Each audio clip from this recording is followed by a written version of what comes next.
কি ব্যাপার?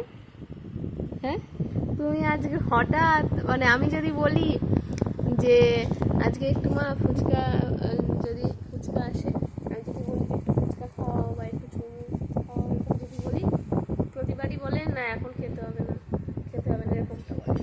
আর আজকে নিজে মানে নিজে আমার আর কিছু বলতে হয়নি, তার আগেই এনে দিল। আচ্ছা, তুমি যে বললে গার্লস স্কুলের সামনে বসে, এবার তুমি কি করে জানো? তুমি তো যাও না।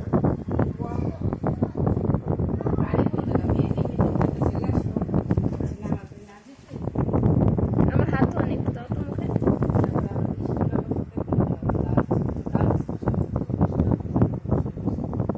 আচ্ছা, আমিও তো ওনাকে দেখিনি গার্লস স্কুলের পাশে।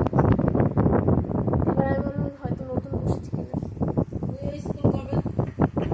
স্কুল তো ছেড়েছি, তাই তো বলছি যে আমি ওনাকে দেখিনি। স্কুল তো অনেক দিন আগেই ছেড়েছি। হ্যাঁ, আমি সেটাই বলছি যে আমি দেখিনি। ওই নাজিরপুর থেকে না, গড়াইমারি থেকে একজন বসে। কেমন করেছে?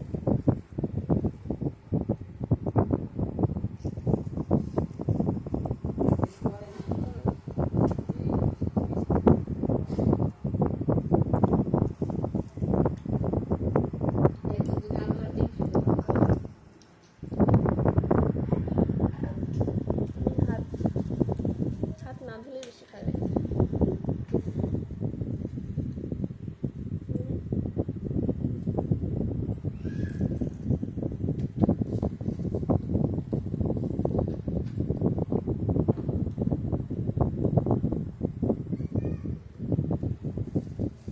তবে গার্লস স্কুলে যখন পড়তাম, মানে স্কুলে যখন পড়তাম, সেই সময় যেই ফুচকাটা খেতাম না, মানে সারাদিন পর ক্লান্তি ভরা শরীর, আমি টিফিনে মানে কিছু খেতাম না, খিদে পেটে থাকতো, আর বেরিয়েই স্কুল থেকে ওই 4টের সময় টকটক ঝাল ঝাল হচ্ছে ফুচকা খেতাম।